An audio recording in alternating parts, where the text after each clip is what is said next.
How's it going, guys? Alex here. Welcome back to another Dokkan Battle video, and today I'm going to be going over everything that you need to know about the dupe system for its release on global. And as always, if you are new to the channel and you are enjoying what you are seeing today, consider hitting that subscribe button.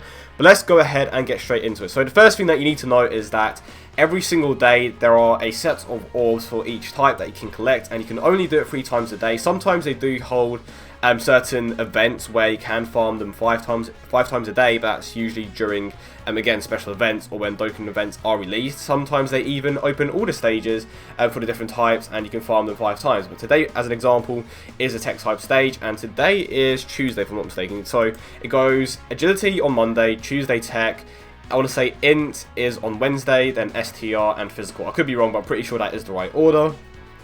You can only farm this 3 times. I've already done it once, and I will be doing the other 2 after this video, of course. So, and you can only farm them 3 times. There is a chance for the event to have a special character drop, which will give you a set of each pair of orbs, which I'll go ahead and show you guys now. So, go to the bottom one here. Basically, there are different 3 types of orbs. You have the bronze orbs, you have the silver orbs, and then you have the gold orbs. The gold orbs are obviously more valuable, and you don't get as many from the drops on the map. There are pods that you can land on, by the way, and there is basically 3 different sections that you can take on to get those specific type of orbs. So for example, there would be 1 path to take on Nappa, if I'm not mistaken, 1 for Raditz, and then 1 for Vegeta. Pretty straightforward. The first one is for the bronze, second lane is for silver, and then the third lane is for gold. But let's get into the actual potential system, dupe system, whatever you want to call it. This is what it looks like, and you can complete 55% of this without getting any dupes. So dupes are obviously required for this, and if I quickly show you guys what it looks like, this is what the dupe system area looks like, so to speak. So to unlock this area, you would have to use a dupe. The dupe, well, you would have to unawaken your character right here with the item that you can obtain from the barbershop. It costs 30 gems, and basically what you do is you revert your character back to his unawakened form, and then once you use the dupe, you then go ahead and obviously awaken him again, and I will show you guys how you do that in a moment. So basically, once you farmed your 30 gems, you can go ahead and grab this item. So if it decides to load, I'm going to show you guys. So what you do with the 30 gems is, wow, they really need a better way of organising this. Someone passed it, didn't I? So yeah, basically you grab this, it costs 30 gems, and then you can revert your Transcended Ultra Rare back into his unawakened form, and once you have put the dupe into him, you then click on the Whis thing here, click on the bottom one, and then it will have an option for you to awaken him back into that Transcended Ultra Rare. And then of course, here is the list of all the units that you can unawaken, and as you can clearly tell, oh god, and as you can clearly tell at the moment, I can't unawaken anyone because I don't have one of those clock things. However, let's get a bit more in depth on the dupe system, or orb system, potential system, whatever you want to call it. So basically, you can get 55% of this done without using any dupes, and these stars right here is how you get your abilities. And of course, there are other abilities spread around the map that you can get. With the 3 dupe system buffs or orb system buffs, you get 1 ability every time, or 1 special ability. And for example, for physical, that special ability is an additional attack, okay? And that is the only thing that you can get for the physical.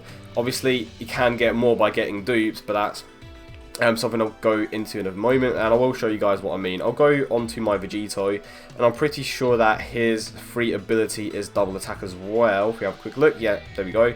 Double attack, where is it? Yeah, so that's the free double attack, which gives you 5, by the way. The others, just actually I'll go into that in a bit. Int is dodge, which isn't necessarily the greatest thing. STR is critical, and then where is it? There we go, critical. And then for the physical, we have an additional attack, if I'm not mistaken. Yeah, so the majority of them have critical attack. Buhan or in types have dodge, and then STR has critical hit. So going back to full power Frieza, the best areas to use your dupes on is top left and bottom right, because they have more abilities in them. For example, bottom left and bottom right, pardon me, you have 4 different stars which have different abilities in them.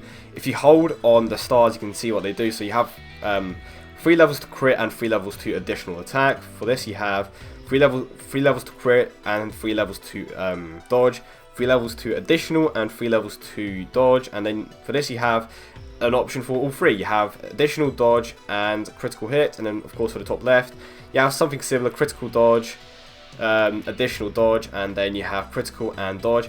Bottom left and top right aren't exactly the greatest, so don't make the mistake that I did with Goku Black and go for the top right, even though it's pretty obvious that the bottom right and top left were the better ones. So top right gives you the option for more super attack damage, and then I believe that one is that you can take more damage if you have a type advantage. The best abilities by far are the additional attack, critical hit, and the raised super attack damage, but apart from that you don't necessarily want to focus on anything else unless you've fully maxed them out to that point. Okay, so I am going to be using my Super Vegito as an example here. So as you can clearly tell on the bottom right, I've invested quite a bit into additional attack, and of course you can see that on the top. And for each level that you unlock, that is a 2% chance of you getting that ability. So for example, my critical hit is at level 9, that means that my chance of getting a critical hit is 18%. And of course that means that with a additional attack, well, the chances of me getting an additional attack is at 34%. So it's pretty damn high. And by the way, if you click on one of these abilities, you can actually get rid of that ability. So it costs 10 Dragon Stones, by the way. So if you decide that you would prefer to have critical hits maybe, or more additional attack, you can go ahead and click on one of these abilities, and then use 10 stones to get rid of it, and then replace it with something else. Personally, I don't think it's worth it unless you really messed up. I could potentially give Vegito more critical hits just because they could be more effective against counters, and of course you can get past defenses that are pretty high, obviously, and type disadvantages, which is obviously great. Okay, so I am going to be talking about the other abilities real quick. So of course we do have the additional attack, which provides you with an additional attack. It has a chance to be either a super attack or a normal attack. There is a high chance of it being a super attack, but on the unfortunate chance that you get a normal attack, you just have to live with it. So critical hits obviously gets past the enemy defense, and doesn't matter if you have a type disadvantage or not. And of course, the higher the level of that skill, the higher the chance of it being a critical hit. And additional dodge, you have a chance to dodge an attack. You can dodge super attacks as well, which is super nice. This is the type damage. So basically, the damage will be increased if you have a type advantage, if that makes any sense. So if you were to take on an agility, well, if you were to take on an STR type with an agility type, you would be dealing more damage than normal. It just basically increases the damage that you do with a type advantage. This is type defense, so I stated this before, you take less damage when you have a type advantage. Super attack level damage, so increases, it doesn't affect your super attack level, but it does increase the damage output. And then this is increased healing, so when you get the same type orb, so for example if you were to get an agility type orb with an agility type character, you would get a more sizable increase back to your health, if that makes any sense. I think I've pretty much covered everything. To get the orb, you have to do the daily event, and of course that switches every single day. They aren't available on the weekends, keep that in mind.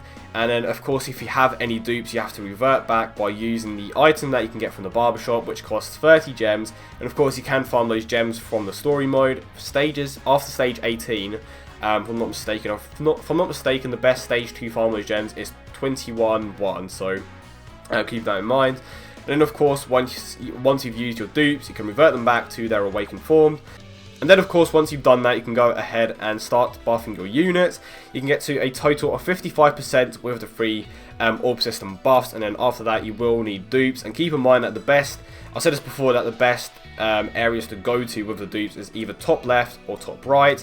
And if you want critical hit or or additional attack, it's honestly up to you. Some people prefer critical hit because they can just get through type disadvantages, and of course they do more damage if you do have a type disadvantage. But some people prefer critical hits because they can be a bit more beneficial with certain characters. That is it, guys. I hope you all enjoyed it, and I don't say this often, but if you aren't following me on Twitter already, I will leave the link in the description down below. It's the best way to interact with me, and you can potentially be involved in picking future videos. And as always, if you enjoyed today's content and you are new, consider subscribing and hitting that like button. But I hope you all have a great day, and I will see you all in the next one.